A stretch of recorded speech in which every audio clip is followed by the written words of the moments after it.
Oh, if you remember, Leslie. I'm well, terrible remembering, but if I see it after, you usually get it posted by the weekend. And so I sit there by myself and I don't get to ask questions, but I learn a lot. And I love you guys. That's good. Yeah. Well, I'm glad you were able to make it to a live one today. I know. I got up early. It's my new thing. Where are you? I'm in Eugene, Oregon. Oh, Eugene, Oregon. I'm just south of Seattle. I'm gonna have to make a trip up there is what I'm gonna need to do. Yeah, Kathy's waiting for you. I know, I want to give her a hug. I'm waiting for all of you. I've been stuck in this corner for over a year now. That's okay. I like being quarantined. It's a good life. It's a great life. Somebody I know who's also a weaver, she wrote, "We have been training our whole lives for this." And I agree. But it's hard to stay motivated. That's why I'm enjoying this group so much, because everybody's so friendly. And speak for yourself. I don't know if I'll ever botanical down, but just people talk about colors and what they do in the community. I just feel so uplifted after these good. meetings. Yeah. Oh, that's wonderful to hear. Thank you. How can you find it hard to be motivated? Oh, it's easy to be hard to be motivated. Oh my God, I can't to go there. So easy. Oh, try living in a household with a 14-year-old. Oh, well. Ah. Oh, thank you. Okay, I mentioned sucks all the creativity out of you.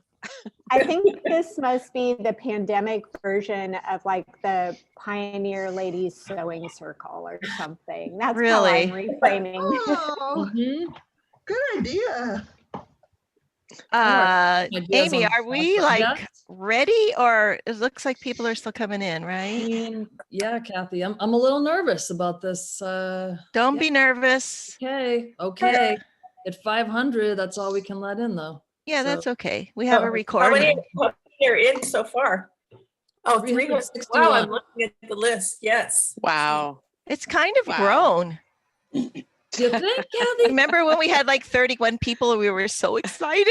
Yeah, well, Milisa, who is here helping us to present today, who's doing most of the talking, I think, she was our second Feedback Friday, and we had about 35 people for that.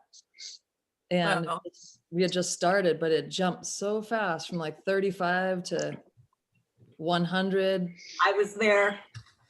Yeah. I know. I kind of feel like, we should. I mean, there's a lot of people who've been like nearly to every single one, right? Yes. I think I've been to every Feedback Friday. I've been to everyone too. No, I haven't. I missed 3. Oh, you did miss a couple, yeah. I did. And you were on vacation or something, or a funeral or something. So yes, very sad times in my life. Yeah, but hey. See, I almost died also. So the way I look at it is, at least you were able to be alive to feel sad, which is a good feeling too, right? I will get back to you on that. Okay. I will get back to you on that. All right. Oh, I love the Feedback Friday song, by the way, you guys. I think it's totally cool. Yeah. It made my husband, the musician, so happy that he could actually do something because he's had no gigs. So he's like, I'm doing it. Even if you don't want me to do, I'm doing it. We're waiting for the outro music. Yeah. We know. That'll be next. All right, Kathy. So Amy, I just wanted to let you know that you're going to be in charge of the second camera, like spotlighting it when it needs to be. Okay. Yeah, because like that's beyond me. Okay, great. All right. You want to let people in, and I'll do this. I shall let people in. I'll do this funny. Oh, everybody needs to mute themselves too, because it's time. I'd like to dedicate this song to all the people getting vaccines this week. Well, it's the end of the week. Now where you been? Well, now it's Feedback Friday, so come on in. Come sit down and stare at your screen. We got a presenter that you never seen. We're Feedback Friday, we're on the loose. We'll be the train, you be the caboose. It's Feedback Friday with Kathy and Amy. mashed potatoes and the gravy. It's Feedback Friday all day long. Feedback, feedback, Feedback Friday. And good morning, everyone. It's Friday, thank goodness. What a week it's been. But we're here.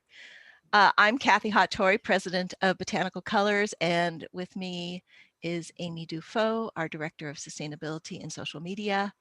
And we're very pleased to bring you episode number 45. 45. Next thing we're buying is a reverb amp, so we can do this like professionally. But in the meantime, Amy is our reverb maven.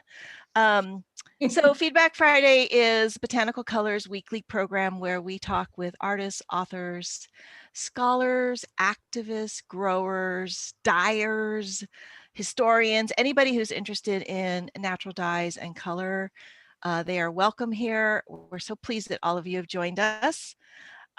Today, I'm joined by Plant Workshop's Milisa Moses and Amy, and we're going to do a pretty informal but highly informative presentation on starting your own dye plants, some of the colors you'll get from them, and just give you overall encouragement to just get out there and start getting your hands in the potting soil, the dirt, whether you're still in 4-inch pots or you've got an acre or two, we don't care. We just want you to think about growing your own color this year. I think it's we're kind of now past the shock of being quarantined, and now we're venturing out a little bit to do other things.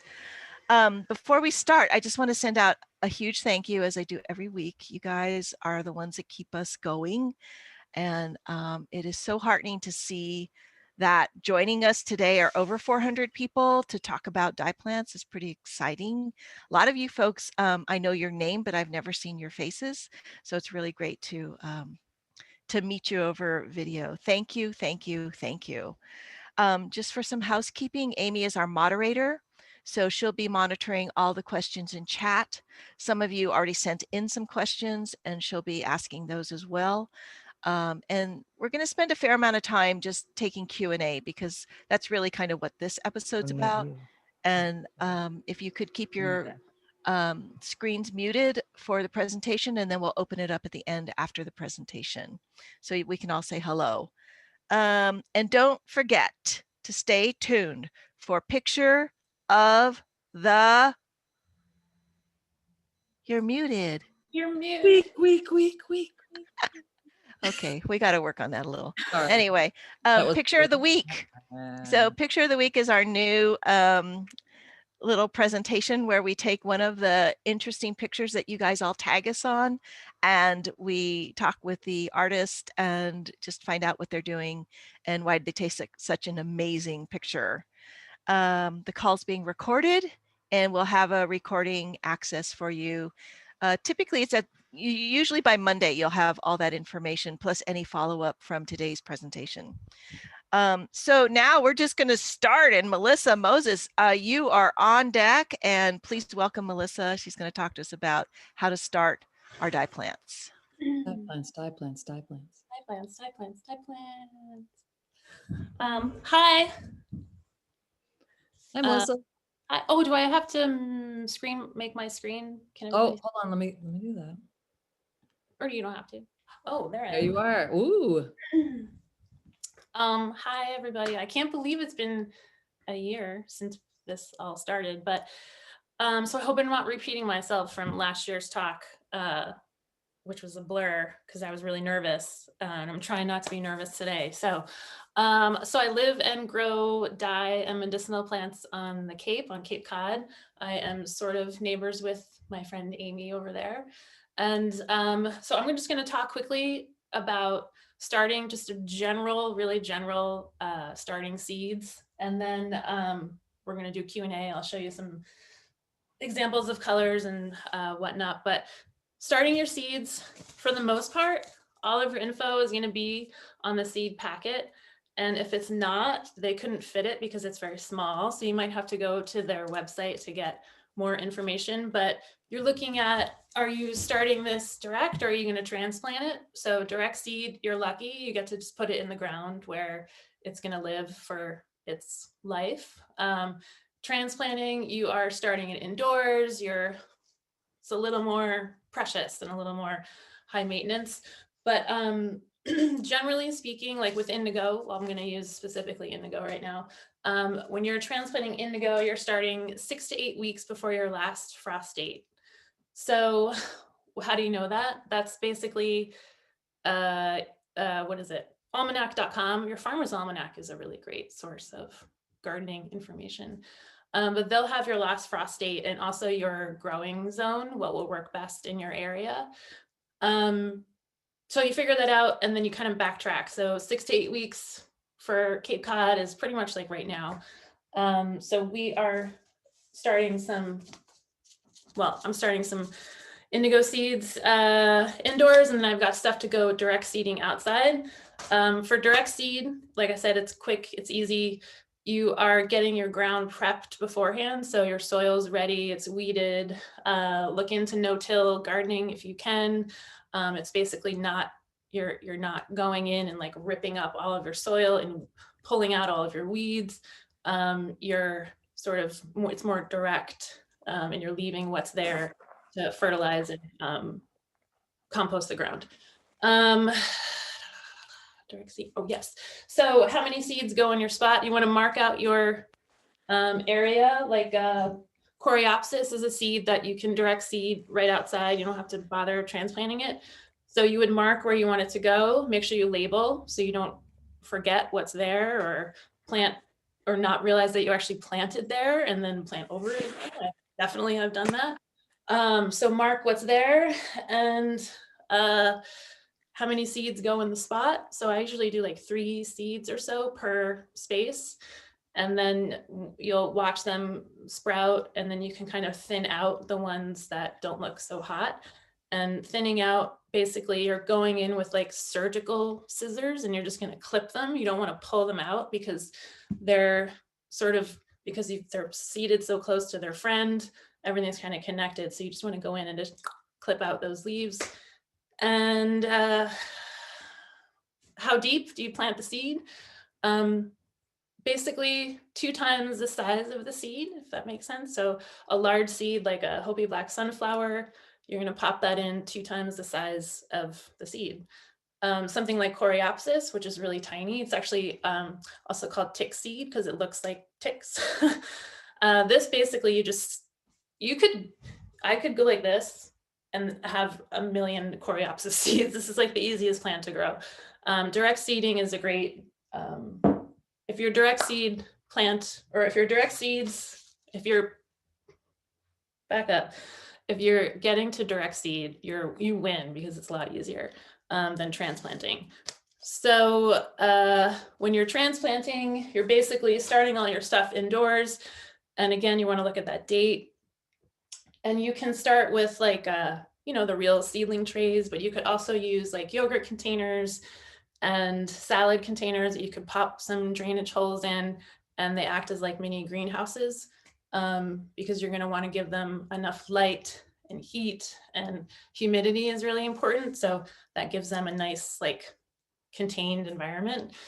Again, don't forget to label because you're not going to know what's in them.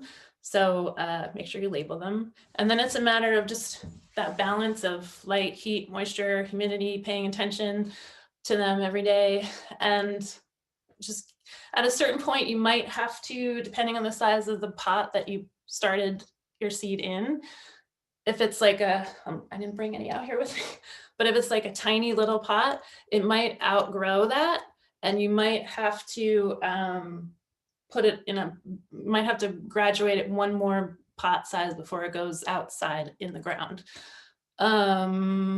So just paying attention to it. And then when you're ready to transplant outside, you are going to want to pay attention to the weather because you don't want to put it out in like, a hurricane or something like that. So just looking at the weather, also not, like planting for us on a day like this is great. Oh, it's sunny, it's beautiful, but your plant would be like, oh my God, this is too much. So you want to do what's called hardening off, and that just gets them ready to go outside. And you do that for a couple of days, like a couple of hours each day, increasing that, and then they're ready to go outside.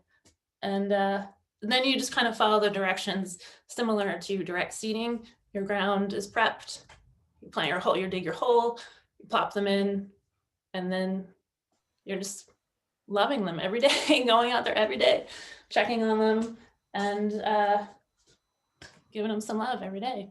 So that's like a super general, really general seed starting thing. That's kind of really all I have, because I'm sure there's a lot of other questions. Let's just jump on in. Yeah. Melissa. Yeah, sure. Ready. Should I look at the chat, or are you gonna chat?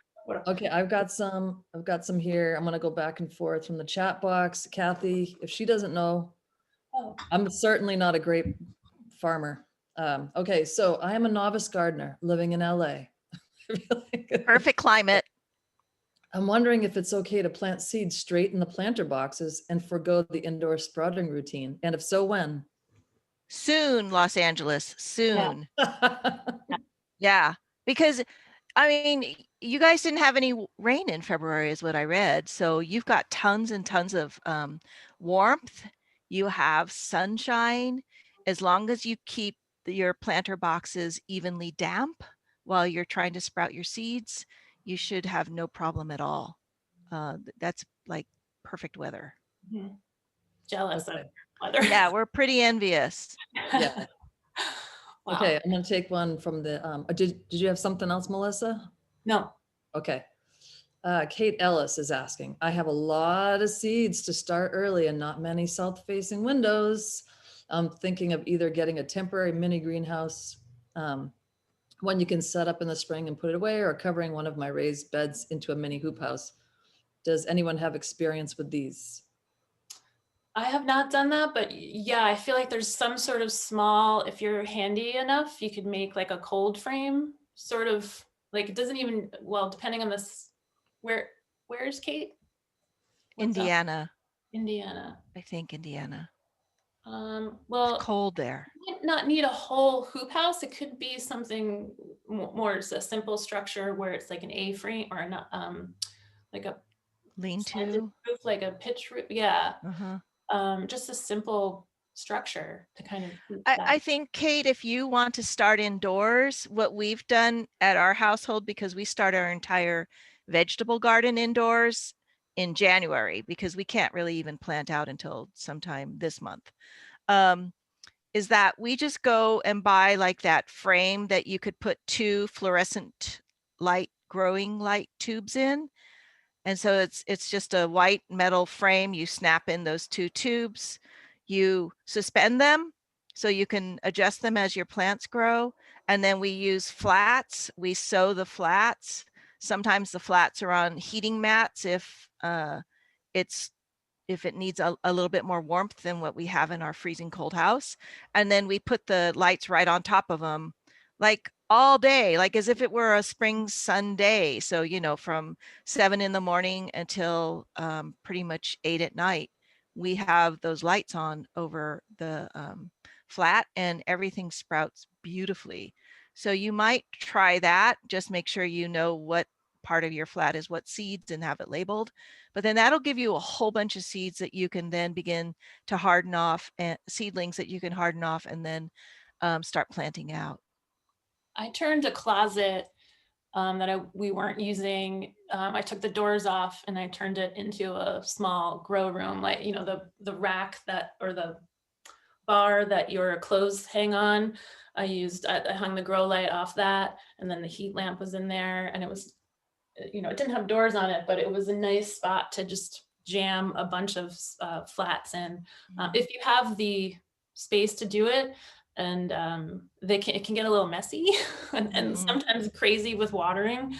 But if you have the space to do it, 100% do it if you can, because your windows, I mean, how much can you fit on a windowsill? And my windows are not on this side of the house, but the other side of the house, they're old and drafty and they're cold. I mean, they're getting sun, but it's still a cold, drafty window. So You can do lamps and artificial.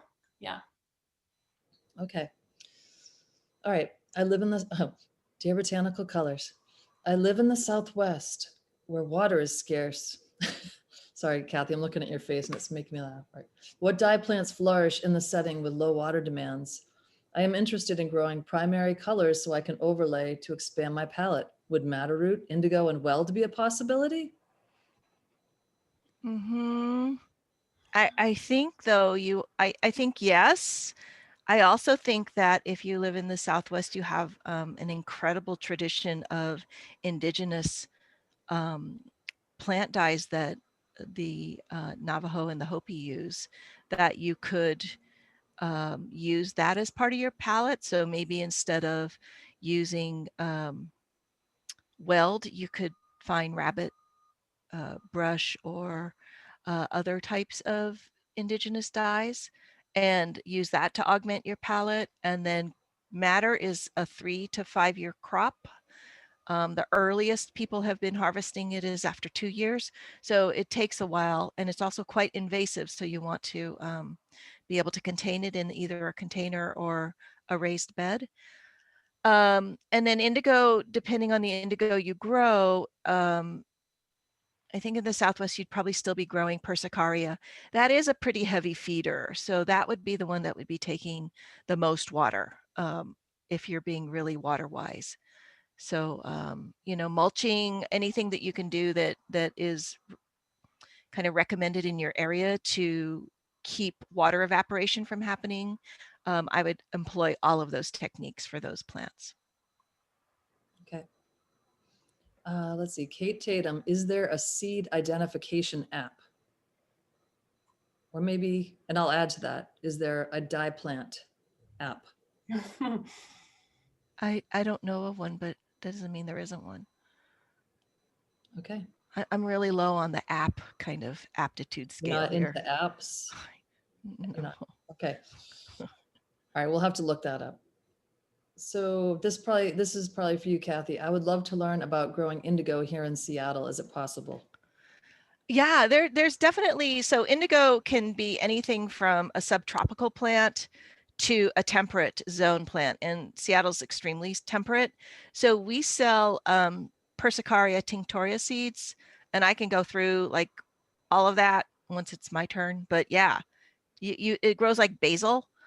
It's just a little cold. It's too cold to put it out now, and it won't even sprout. So if you want to start it indoors, you need a little bit of warmth, and a grow light really helps. Okay, what is hardening off? So that is basically, you know, you've got your little plant that you've been taking care of in your house, and it hasn't been outside and it been exposed to wind, actual outside air, and actual real sunlight. So you want to harden it off and getting it exposed to the real elements. So I put mine on the back deck, which faces east. So once the sun has kind of come around, I'll put them out in the morning, like under the bench, so they're not in direct sun. And then they just get like a nice kind of gentle nudge into what it's really like out there. And you do it for a couple, you know, like 3 days, 4 days. It's not like a huge, just don't forget to take them back inside. It won't kill them. I did that once one night and I was like, oh my God. I have left them out in the blazing sun, and it does something where it like bleaches out your leaves, like it's like too much sun. So definitely not on a really sunny day, and in a shady spot if you can. Okay, Suzanne Watsman, I'm going to answer your question in chat right now. Where's the best place to buy seeds? How about check out botanicalcolors.com. We've been really fortunate this year. We have a seed grower that grows, gives us our weld flowers, but also harvests the weld seeds. And he's really selective. So he looks at the best plants and he saves those for seed. And he's looking for weld plants. Weld's a biennial, meaning that it typically takes 2 years before it actually produces goes through its entire cycle as opposed to an annual, which will do it in one year. So he looks for weld plants that are producing really well in the first year, and he saves that seed. So we've got lots of that. We also have someone who grew out Hopi sunflower seeds for us. And then of course we've been supporting the Grand Prismatic team in Utah, so kind of in our region. Delightful guys with a lot of knowledge and a real special place in their heart for both indigenous seed pathways as well as natural dyes. So those folks, and of course, Blue Light Junction, right? These are the team out in Baltimore who've made just amazing indigo products and seeds from their indigo patch. And the size of the leaves of their indigo are just enormous. They have a really healthy crop. So we're really pleased to have their seeds too. Okay. Is there any kind of formula for estimating how much indigo pigment you get from a certain weight of fresh indigo plant? So color versus weight. Is there kind of any equation for that?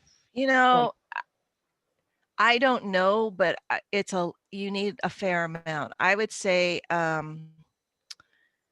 was just having an email conversation with somebody who's going to be doing an extraction workshop, and I think it's maybe 3%. So just a tiny, tiny amount from a lot of leaves. But that's true with almost all the dye plants. The actual pigment is a pretty small amount. Even those that are pigment rich, it's not huge. But still, it's so much fun to do the work that you're still going to get something out of it. We should show things as we go too, right? Some of our things, Kathy. Oh. Do you want me to go to the second camera? Sure. I have to walk over there. I'm going to add spotlight. Okay. And I also have my own thing I'd like to show you because I can't answer all your questions, but look, here's some fresh leaf indigo on a beautiful silk top. How much is this? It's a blender full of leaves pushed in with some ice water. That's how much this is. And it's beautiful. So not a ton. Not a ton. Not a ton. Okay. Under. I'm going to start over here on second camera. I have to kind of look. Okay, so see this book? Okay, I'm gonna get. You spotlight it? Yeah, I'm gonna remove mine and I'm gonna make yours spotlighted. You just have to bring your book up closer, I think. Just tell me when to stop. Keep going. Bring it to the right a little bit. Right, this way? Yeah. Okay, so you all can see this book. It's called Harvesting Color.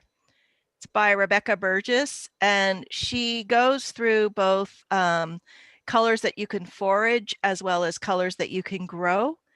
And it has like these little North America maps on each dye plant that kind of show where its habitat is. So I think it's a very useful book in trying to kind of get your mind around like what's available in my area. What should I be able to grow fairly easily? What is possible to grow might be a little bit of a challenge, et cetera, et cetera. So I recommend that if you don't have any dye books or you're just getting started, this is a good one to kind of get yourself grounded in what the possibilities are for your area. Okay, I'm going to take that away and I'm just going to go through, let's see, how do I go through this? So right here on the left are the actual dye stuffs that you would be using in order to create color.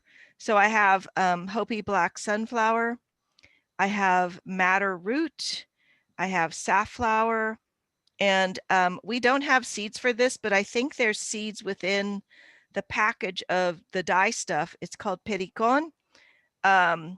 We're talking with a grower to get Pericone seeds, but we do have a lot of Pericone. So if you're interested in what the color is going to be, we definitely have a lot of it, and you can at least experiment with it this year.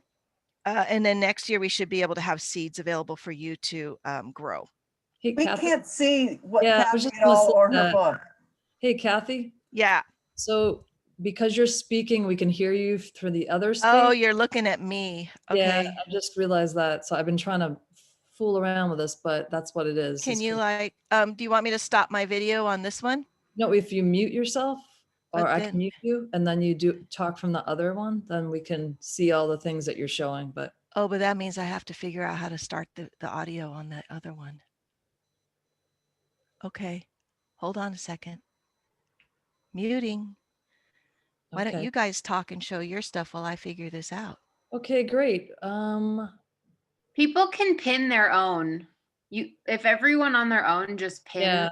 Kathy's second camera, then Yep. you'll be able to see it. Yep. Is It's that, hard to find Kathy's second camera. That's the thing, but can you just, can you spotlight it, Amy? I already have it spotlighted, but as long as you talk from that one, that your voice comes from that Kathy Hattori, not the second camera. I we'll can do that. pin it. If I pin it, does that do anything? Oh no, it says remove all spotlighted videos. Yep. Yep. No, Okay. I don't want to do that. Kathy, why don't you just bring things over to the one you're Oh, talking okay. about? Yeah.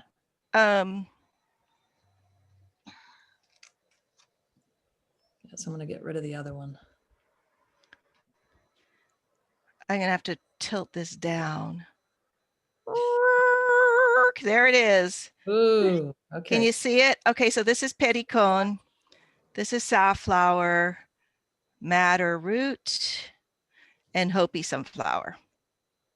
So these are all things that you can grow and get these dye plants from, with the exception of the Pericone. We only have the Pericone as a dried dye stuff this year. We don't have the seeds. All right, let me go back to get you other stuff.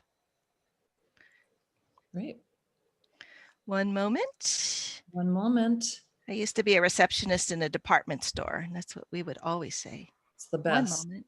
One moment, please. One moment. I'll ring that department for you. I'll ring it. Okay, this is what you can get from safflower. Oh. Can you all see that? Yes. Okay, so you can get everything. I mean, it looks a little washed out, but you can get a super bright pink all the way to these beautiful kind of mango. Lift it up a little bit more, Kathy. Uh-huh. Yeah, right there. From safflower. And so growing safflower, I think, is really rewarding because you can get two different dye colors from the same dye stuff. So if you look at this, where am I? Ah, don't drop it. Okay. So if I look at this, these orange little blossoms have both a red component and a yellow component, and it's through shifting pH that you end up getting one, or end up getting both of the colors. So it's kind of fun to work with, and we have instructions on our site on how to use it. I think I'm going to go like this. Yeah, that's better. All right, I'm going to move on, and you guys ready for more questions? I'm ready for. Do you want me to keep showing or no? Sure, show it, because that's really pretty. Okay. You should show it. So this is really interesting. Sometimes people ask me about stuff on paper. And so what this is this is actually a piece of a Japanese obi that was woven with shifu, which is the handmade mulberry paper that's cut into these mini strips and then woven. And so as you can see, we mordanted, and then the warp is either cotton or silk. I'm not quite sure what. But we wove it, and it was woven, I'm sorry. And then it was dyed and mordanted and dyed in coreopsis. And then this is what wool looks like in coreopsis. So as you can see, it's a very strong, beautiful orange. You can modify it slightly with iron to get even a richer, darker tone. And I'm sure it responds to pH modifications as well.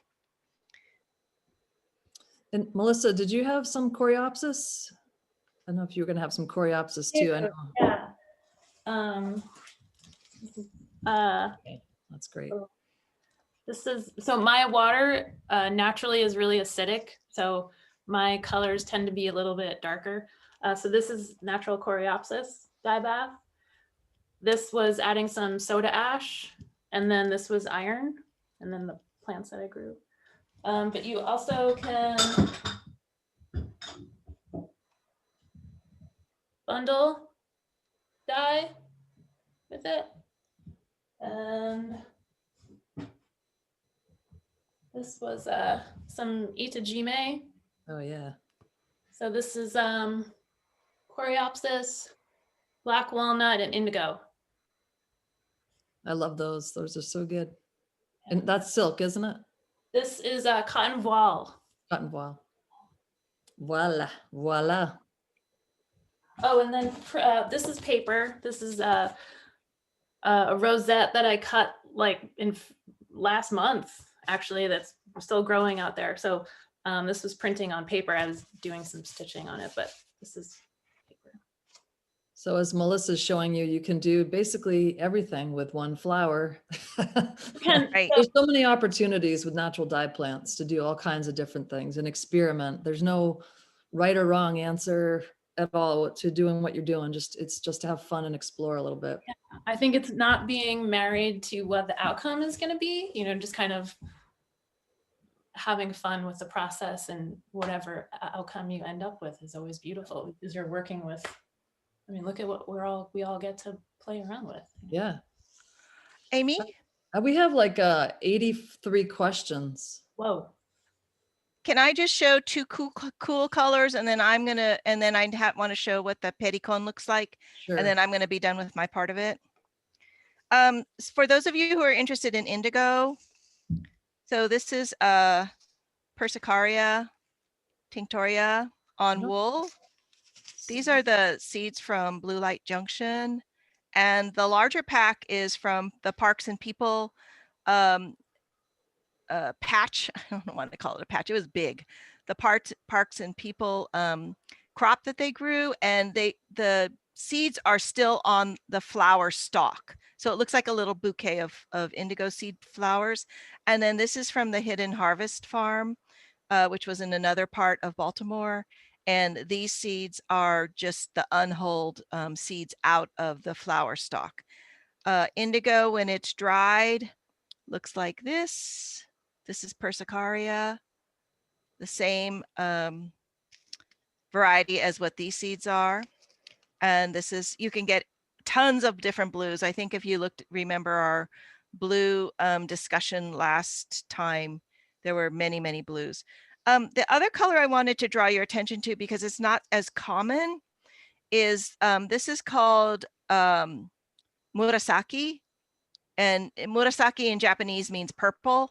And it's this beautiful root dye that takes about, I think, 3 years to grow. I've never grown it, but we do have the seeds from Grand Prismatic. And it's just a really beautiful reddish purple. We use the Japanese traditional middle mordant process with this, and I was just really pleased with the results. It's not super light fast. It's kind of like logwood, but it is really pretty. So if you are a purple person, this is an interesting one for you to experiment with. The last one I want to do is Pericone.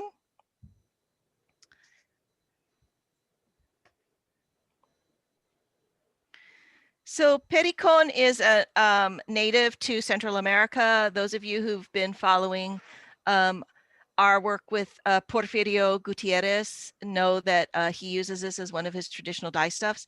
And this is the color it gives. It's a very soft yellow. To spell Pericone is Pericon. And we sell it as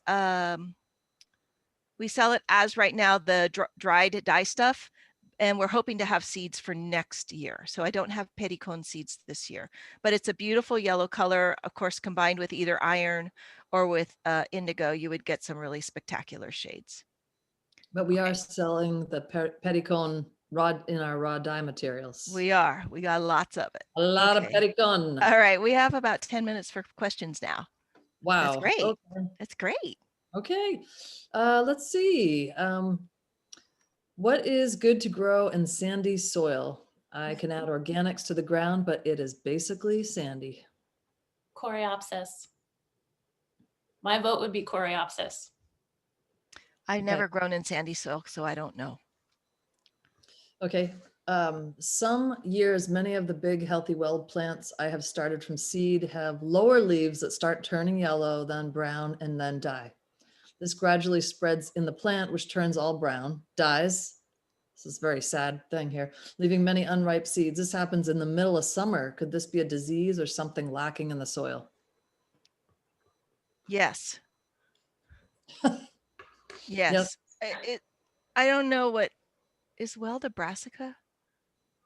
I don't know. I only grew that last year and it didn't Yeah, fly. it sounds like there's something going on, but I don't know what it is. Okay. All right. Can you talk about, Melissa, you talked a little bit already, but like preparing the soil for the seeds. I know last year, when you were talking about the different containers to start indoors, what kind of soil they're getting, how deep are they pushing the seeds in? I had a total disaster with my own.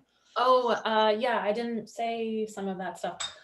So seed, if you're starting indoors and you're starting in like seedling trays or yogurt containers or whatever, or these are my WEC jars that if you have WEC canning jars, inevitably you are missing your rubber gaskets. So I have all of these WEC jars and they act as like nice little mini greenhouses. But so for this I use seed starter.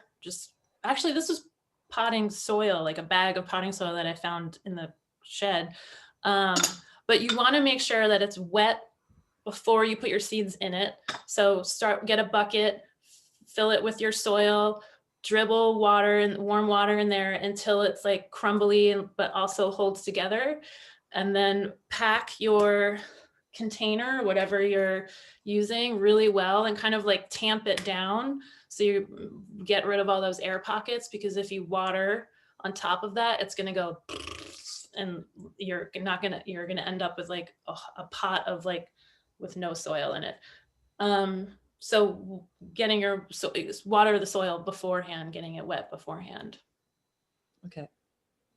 See, my indigo seeds were super leggy last year. What causes that? They never made it outside. Light. They need more light. More sunlight. Leggy just means they're like, oh, where's the sun? Yeah, it's not enough light. Okay. I would like some information on growing Hopi black sunflowers. You can grow Hopi sunflower like any sunflower. So it likes to be direct seeded, not started indoors and then transplanted out. You need to wait until it's warm enough so that it can just go straight into the soil. It likes really rich soil. It's a heavy feeder. I live with a vegetable gardener, and so we have this sort of dispute about sunflowers, which I think are really great for pollinators and for birds.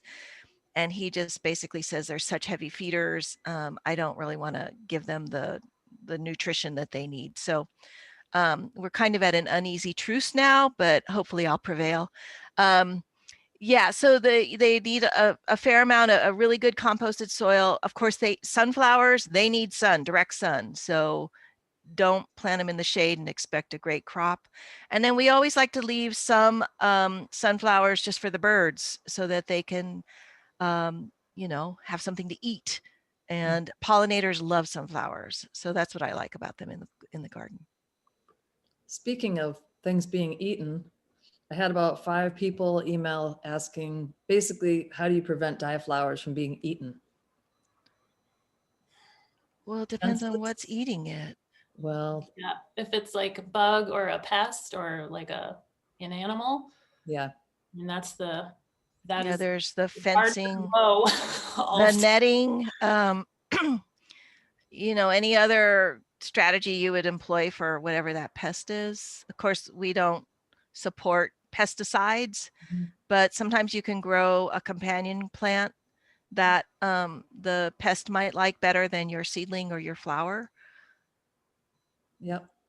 I put a fence around my garden last year because I had a lot of rabbits. I know like Brees has talked about, there's like a mole or something got into her greenhouse. It just kind of dug its way in and had a feast in the greenhouse at night. But like you're saying, Kathy, maybe a great idea is just plant a little extra so that you can get some. Plant extra, and then, you know, like we plant marigolds throughout our garden as a pest attractant. So maybe there's something that would help. And then you could use, if you're a vegetable gardener, you could you can plant garlic, or also garlic spray, or like a hot pepper garlic spray with a little tiny bit of dish soap to act as like a, to give it like the viscosity. So it'll, you know, smother whatever. Yeah. You want it to stick. Yeah. This is probably a good one for Melissa. What are the best flowers for growing in the Northeast? What have you had some experience, like great experience with here on the Cape? Well, you know, I'm a fan of really kind of learning what grows in your area and working with that. Because I have tried to grow things. I'm like, oh, I'm going to try to grow Murasaki. It wasn't really so hot for me.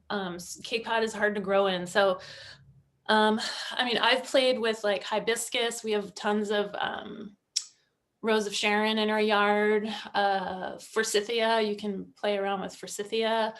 All of your flowering perennials, anything that's flowering, you know, if you're if you're married to, is it light fast or is it not? I don't know all of the answers. I just like to play with stuff. So Forsythia might not be the most light fast, but they're all really fun to play with and experiment. But for the Northeast flowers, but then it depends too on whether or not you're steaming them, like bundle dyeing or immersion dyeing. So I'm a huge fan of Coreopsis. Like I know I said that earlier, but it's so versatile. It grows, it's so prolific with flowers, and you can use every single part of that plant.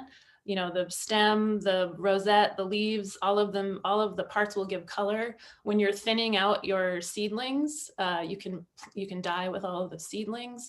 You know, it's a wonderful plant. Am I babbling? Sorry. No, you're not babbling at all. Yeah, there's a question I'm looking at here, and a couple people wrote this. So there's a lot of people that are in the city and need to grow their flowers just in pots. Do you have any suggestions for good plants to grow in pots and containers for city dwellers? Indigo, Persicaria. I don't know, Melissa, if you said it during your presentation, but Melissa, when we were talking about it, she said, treat it like a house plant. So basically start it, and then you can kind of keep trimming it. And as you trim it, you can use the trimmings for a fresh leaf bath, or do contact printing, or dry them. You know, there's all sorts of things you can do. So indigo's great for that. It would be like growing an herb, like growing basil indoors. Of course, warmer and sunnier is better, but it will still grow. I have one growing in a north window right now, like a couple little seedlings that just spontaneously sprouted, and so I'm waiting to see how they fare. Okay, let's see. Okay, I followed the instructions from your past session about growing from seeds, used old berry containers under a grow light indoors, and watering from below. I underestimated how many would sprout, and I'm worried I have overcrowded. This is Erica that asked this.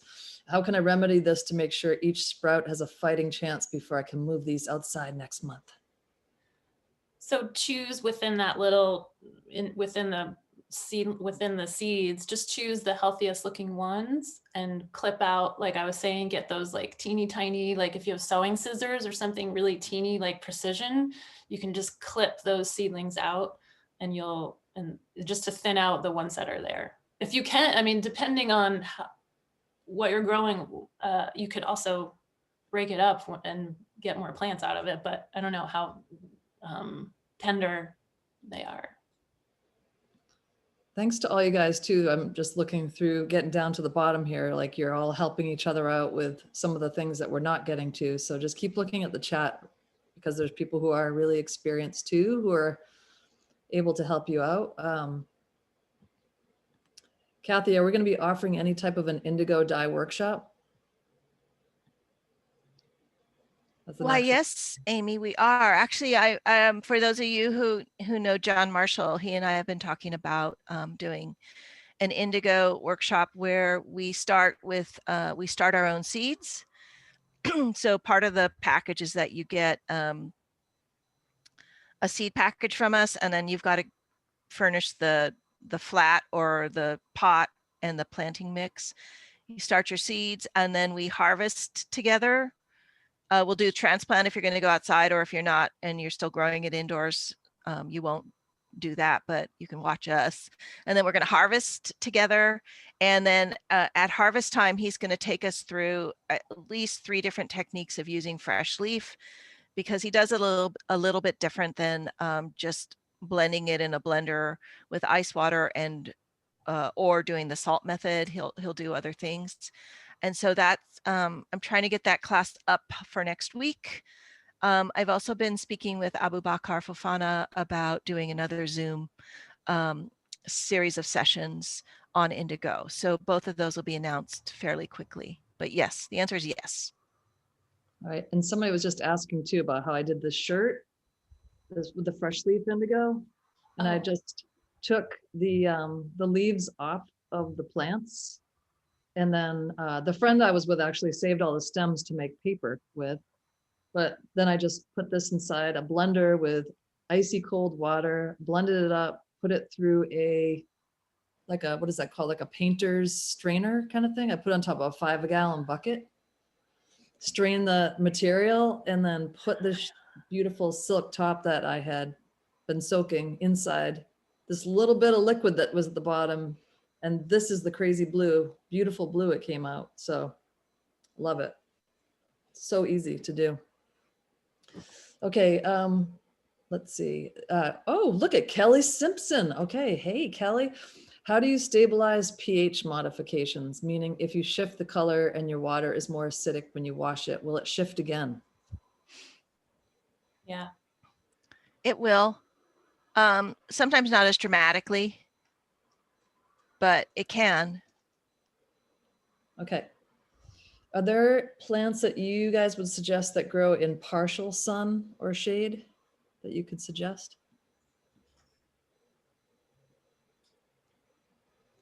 Yes, I'm having a look at the dye garden. You know, so I grew in pots, but outside on the patio that was also not always in sunlight. I grew Dyer's chamomile and it was great. I grew coreopsis and it was great. I grew the scabiosa and it was great. And the indigo didn't like that. The indigo really wanted the sun, and the sunflowers were in the sun. And yeah, so yes, I mean, you don't have to be in baking sun, but you definitely want to, get as much sunlight as possible. All right, Roseanne Latimer has some good advice too, to contact your county extension office for help with soil composition, growing seasons, last frost date, etc. They will help with everything in the garden. Yeah, and I think it's important to understand too that where you live, you may have some restrictions on what types of plants you can actually grow. So I know there's a lot of talk about woad and everybody's really interested in woad. Well, woad is like an invasive horrid pest in the 11 Western states, and it is actually prohibited from being grown. I've had, herbalists go, well, I have a plant, but I gather all the seeds. It's like, yeah, right.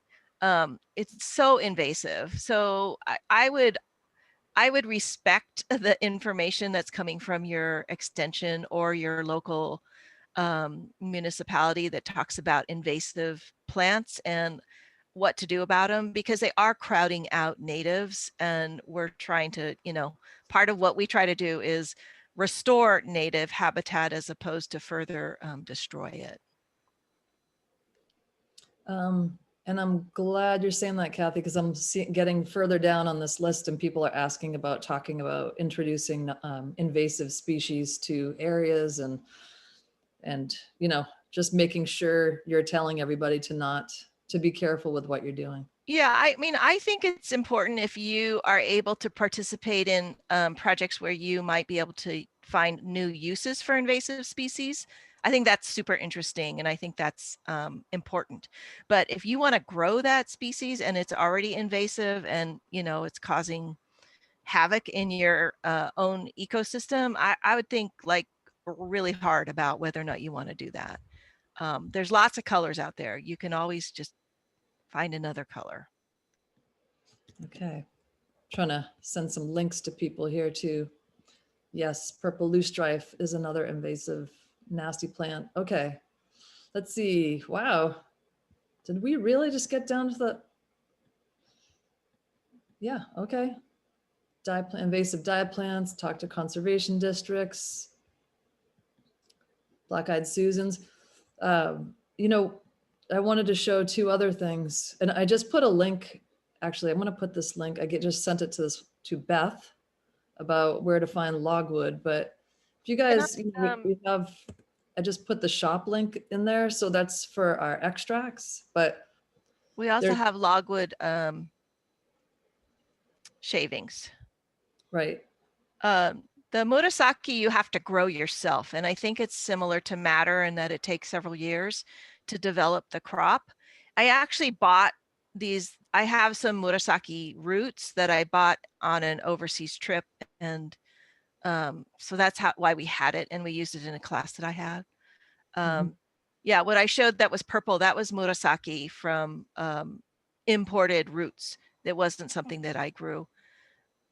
Actually, I grew it last year, and it's one of the only things that lasted. Yeah. And it's not because the seeds weren't good, it's because I'm not good as a grower. I'll rely on my friend Melissa Moses to do that. Okay, well, Kathy, did you want me to show any of like the Dyer's chamomile shirt or anything? Yes, please. Okay, can you guys even see me? Maybe I should add myself on here. I don't even know. Better. You guys see me right now? Now we can. Now we can.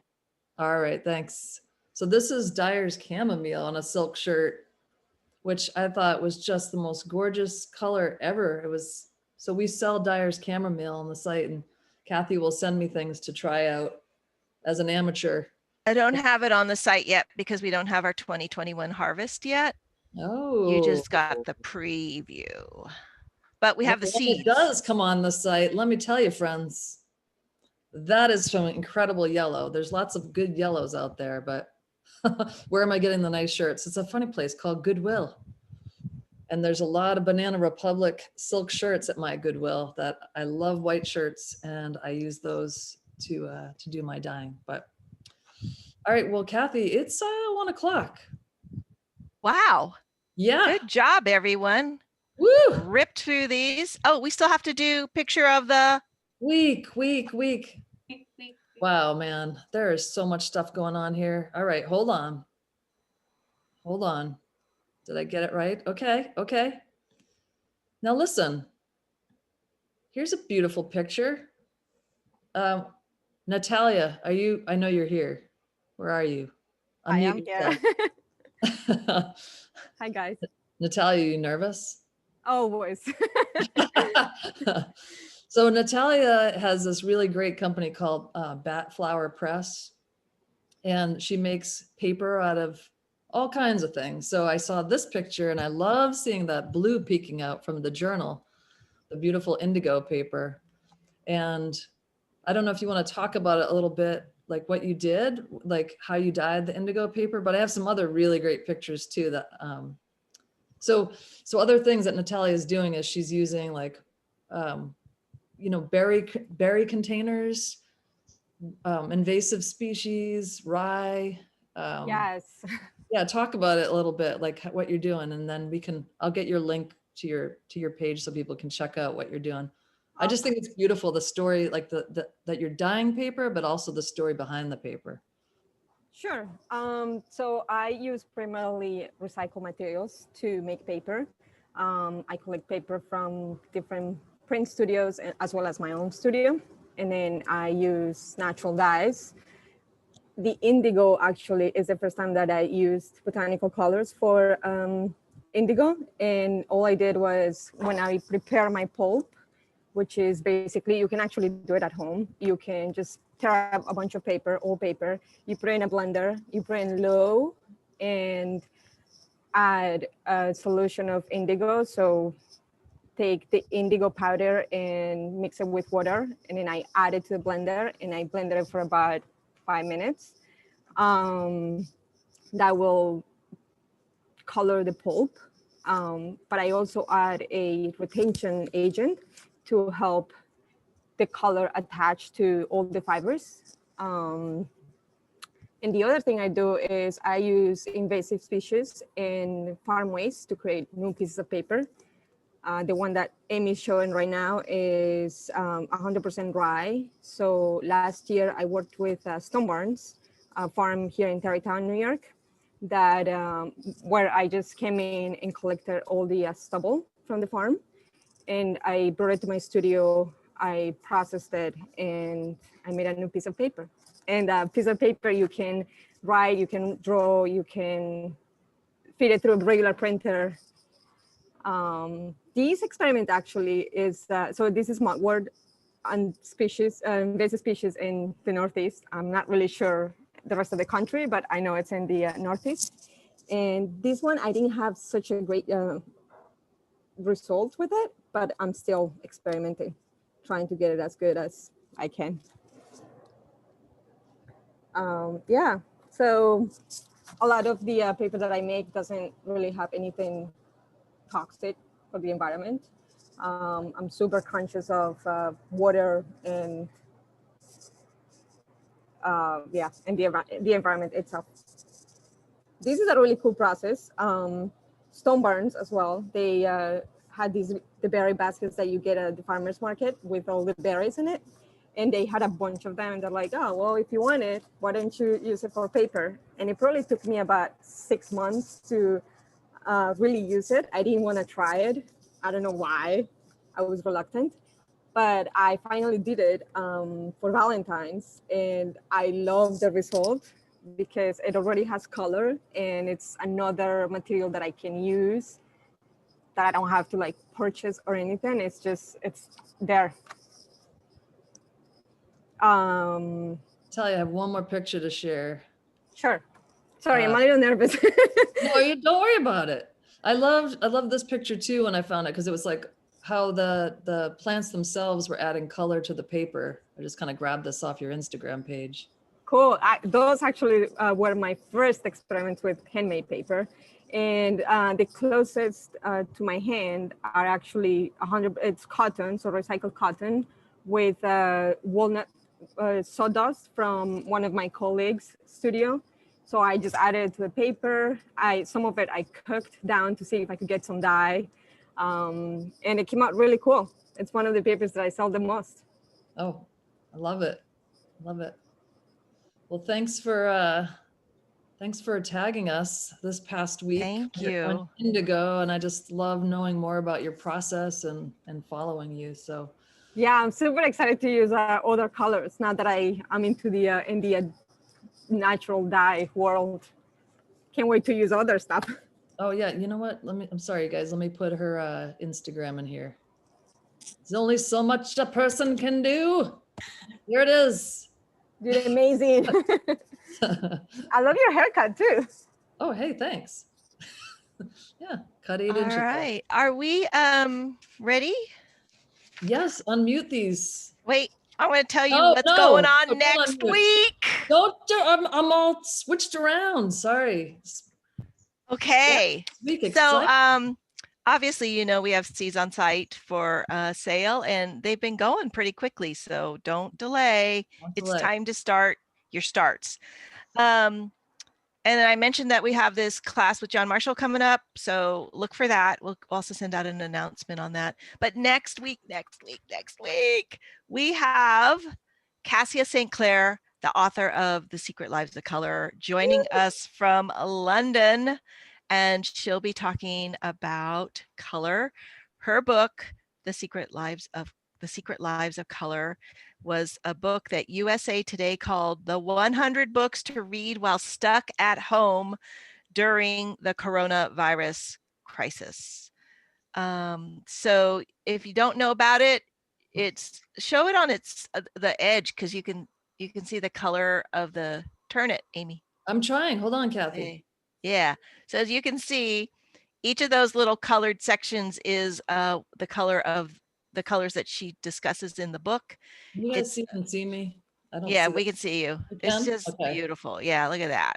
I mean, But it's yeah, she just fantastic. she goes through each color. Each and color. it's so awesome. And she's a, Yeah. kind of a color historian. And Yeah, it's fantastic. anyway, So yeah. we're so excited she's going to be joining us via Zoom. So don't miss it, you guys. It's going to be great. All right, let us unmute. Say hello, goodbye. Thank you, Lord. Melissa. It was great. Thanks, Melissa. Thank you, Natalia. Thank you all. Fabulous. Thanks, everybody. Thank you. Thank you. Thank you so much. It was good. Fabulous. Bye. Thank you so much. Thank you. Thank you. Very interesting. Bye, goodbye, Hi. Bye. Hi. George. Oh, George is here. Hi, George. Hi, how are you doing? Good. How are you? I'm very well, thank you. It's supper time here, so I've been watching and listening Good. while cooking. While It's so eating, yeah, interesting. good. Oh, great. Well, I'm glad you could join us. Yeah, I'm really stoked I could be here too. Fantastic. Hi, Sarah. Thank you. It was fun when I was emailing everybody this morning to like remind them to be here today, just to see a lot of names that I hadn't seen in a long time. Yeah. People are, Oh my goodness. Look at everyone. yeah. Here we are. Hi. Hi, Diane. Mary. Hi, Mary. Man, some of you guys, I haven't seen you in many years. So nice to see you on video. Yeah. Hi, Christine. I think Christine's starting to like be maybe one of our. Christine comes. Yeah. Christine, Kip Inglis. There's a crew. I can see who's like, Suzanne is the leader of our Suzanne, yeah. interpretive dance group. Free Sunny Cup. I might be to it too. That Leslie? That's me. Oh, But I remember on Fridays. yeah.